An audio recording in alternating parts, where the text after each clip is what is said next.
Brain tumor po. Brain tumor. Opo. Sabi po kahapon ng doktor, nasa kalahating milyon daw nga po magagastos. Sana po gumaling na po si Mama.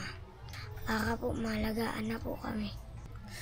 Sana po matulungan niyo ako kasi wala. Tao po. Namamas ko po. Hello po. Ako ba'y pwede pa rin pumasok? Baka ako'y nalimutan nyo na. Hindi po. Kumusta na ba kayo? Okay lang po. Bakit ba ikaw kuya ano nga pangalan mo? JR po. Ba't hindi ka nagpapagupit? Hindi na ako makapagpagupit. Porket may sakit ang asawa ay pinababayaan ng sarili, ha? May po ay, naisip din. Kumusta ka na Ate Evelyn?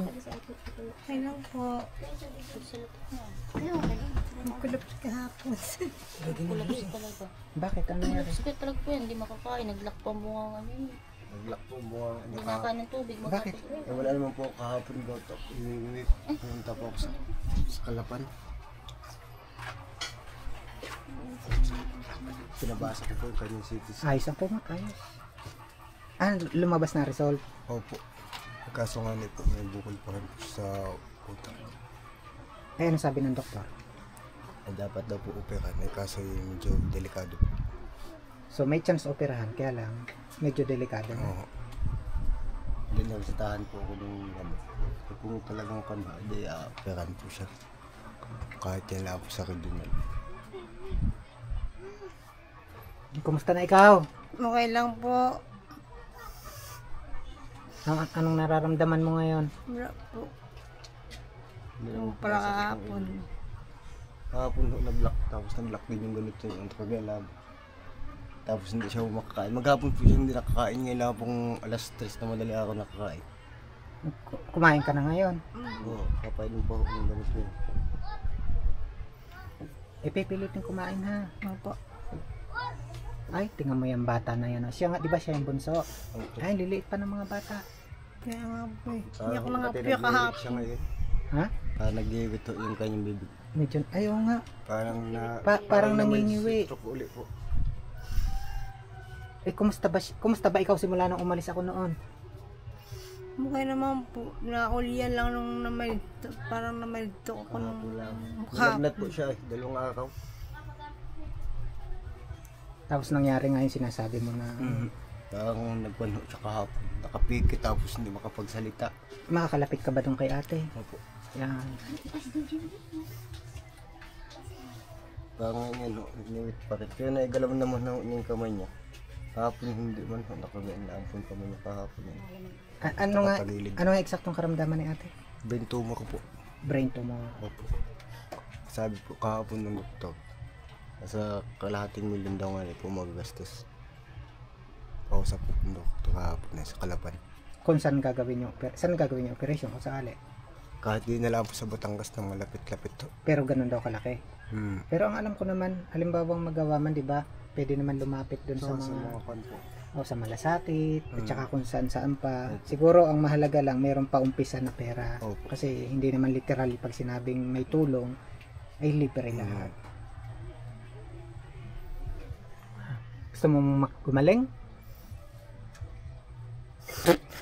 Nandun na daw sa ilalim ng utak niya. Malilit pa na. Kausapin mo ulit sila. Nanonood sa atin ngayon. Sana po matulungan niyo ako kasi wala.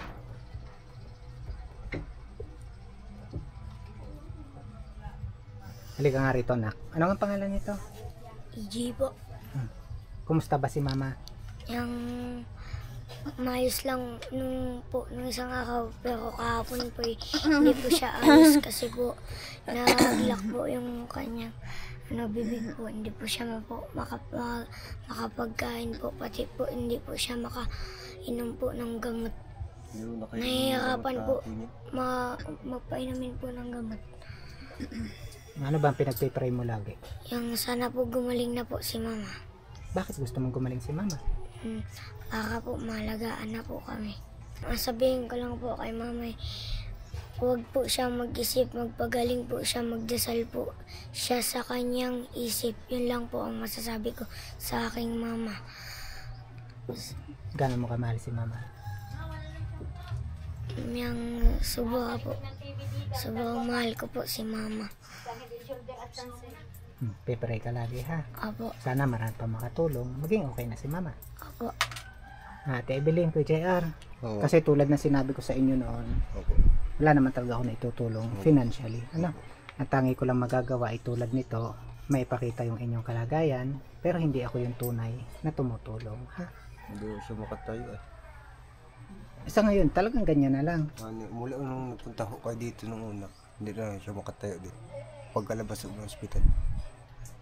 Bago na namayat na. Tsaka nakadiaper na siya, Oo, no? nakadiaper na ako. Namayat, dapat ipo. Kahapon may dala akong kisita ng doktor na pangkuhan sa kanyang utak. Binigyan ko siya ng vitamins tapos yung antibiotic ko. Yung pinainom ko kagabi, medyo nawala ko yung kanyang lagnat. Nilagnat po siya kagabi ay. Maghapon na siyang nilagnat kahapon. Tapos maghapon din yung hindi nakainom ng gamot mula umaga hanggang tanghali po. Hindi siya nakainom. Eh, anong plano niyo ngayon? Anong susunod na step? Na anong gagawin niyo ngayon? Inatanong ko naman po siya kung gusto niya magpa-opera. Eh, minsan po nag-akuan siya na bakang ayaw naman ho niya. Tatatakot nga niya. Baka isa't dalawa eh ma-opera nga niya po eh. Baka naman mga ilang araw eh matuluyan naman siya. Kawawa naman po yung mga anak namin. Kung doon sa gamot po naman ay matunaw, hindi ko kailangan kahit doon sa gamot. Pero may resetang gamot Meron na kailangan inumin ang inumin. Opo. Nabibili mo naman. Ay kahapon nung bumili ko kami. Ay kulang pa rin po. Mahal ba yung mga gamot niya? Medyo may kamahalan din po ay. Yung isang piraso po ko nasa 36 isa. Katulad po yun sa 12, umabalik ulit kaming Kalapan. Babalik ulit. O ay gusto ko sana po kasama siya pag siya lumakas para makita ko ng doktor. Eh, may panggastos pa kayo. Yung nga nila po ang wala na rin naman ay. Nangutaw na nga kami.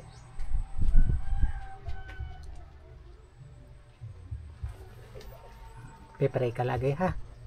Sana maraming makatulong. Sana gumaling na. Wala nga po. Eh, ngayon Kuya JR, may hawak pa kayong pera? Wala na ko ngayon eh. Eh di yung pambili na lang po yung kanya, yung resita. Yun na lang talaga. Oo, may mga punta po kami sa ospital eh. Kaya pag-aupo sa kanya. Ano po nga po ba ka namin sa kanya. Ano? Mababa po yung kanyang sodium at potassium. Ito na mismo yung resulta. Hindi po. O ipapagawa pa. Papagawa pa lang po. May mga bagong request. Oo. Kailan daw gagawin to? Eh, bago po kung halimbawa po nga dali namin sa regional, dapat apagawa po na po ito. So, Tapos adaan po namin sa doktor pagawa po siya nakiperan. so hanggat maaari magagawa na to. Opo. Ang Kung Ang problema lang, wala kang panggastos. financial po. Tapos katulad din noon, pag may halimbawa pumunta sa Batangas, dinala rin, ay wala din po kami financial na agastusin. Tirasel, wala daw pera. Wala din po ako pera. Nag-alisan kasi yung nandun. Wala din po kami Oo, hihingan ko sana. Pati ngayon po patagilin sa kanyang kwan, parang para bumalik ko bagay may stroke na. Tsaka parang yung bibig Kaya may niya, kapin po medyo siya, parang niwi siya. Anyway, itong kabila na ito. Yun sabi po ng doktor, nandito daw sa kabila yung buko sa ilalim ng utak. Ikaw ba may nararamdaman? May nasakit sa iyo? Wala po. Wala naman po siya nasabi. Kahit wala naman daw.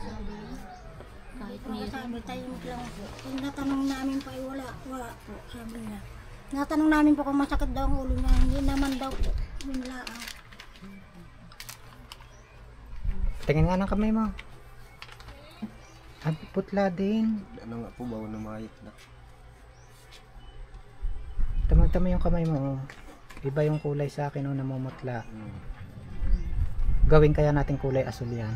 kahit na gusto mo na kasal. Tumawa si Ano na may stroke uli. pero tumawa si si Ate Evelyn na. At maputla eh. Ibuka mo nga yung kamay mo. Gusto mo gawin nating asul yan? Hawakan nga tiraso. Mama, Kala namin Ito na. Para muli makabalik kayo sa ospital ha, Evelyn. Ito na. Tulong ng kababayan natin. 1, 2, 3, 4, 5, 6, 7, 8, 9, 10, 11,900.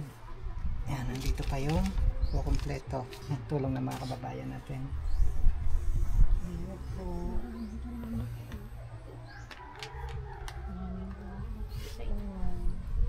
Hindi po sa tulong nila, hindi sila makakaano ng kanilang mga kailangan.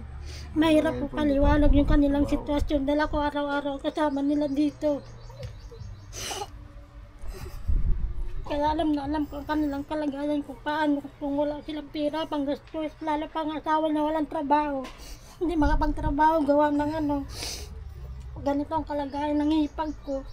Kaya thank you na marami sa inyong lahat ng mga tumutulong, lalong-lalo na sa Sir Benji. Napakabuti niyo po talaga. wala naman ang mag-asawang tumulong sa inyo.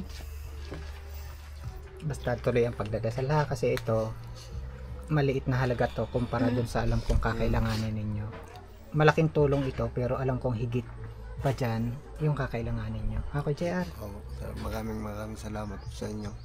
At kay Ate Russell po sa tulong na binigay niyo sa amin, pati sa ibang tao po na tumutulong sa amin. Maraming salamat po. Anak ha, continue praying. Kayong dalawa, napasok ba kayo? Opo. Mag-aaral mabuti ha. Tapos galingan nyo yung pagpipray para sana marami makapansin at mas marami pa yung makatulong sa inyo para tuloy-tuloy yung pagpapagamot ha.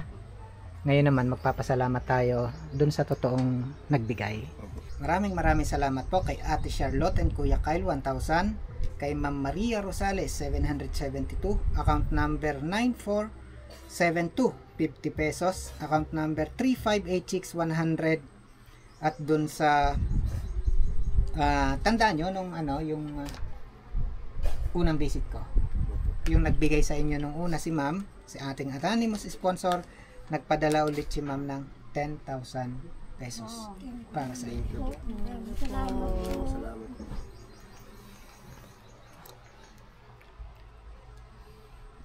Sabihin nyo kay JR. Maraming salamat po sa mga tumulong sa aking asawa, lalo na rin po kay Kuya Benji. Maraming salamat po at kayo po nakapunta ulit dito kahit masyadong malayo. Maraming salamat po.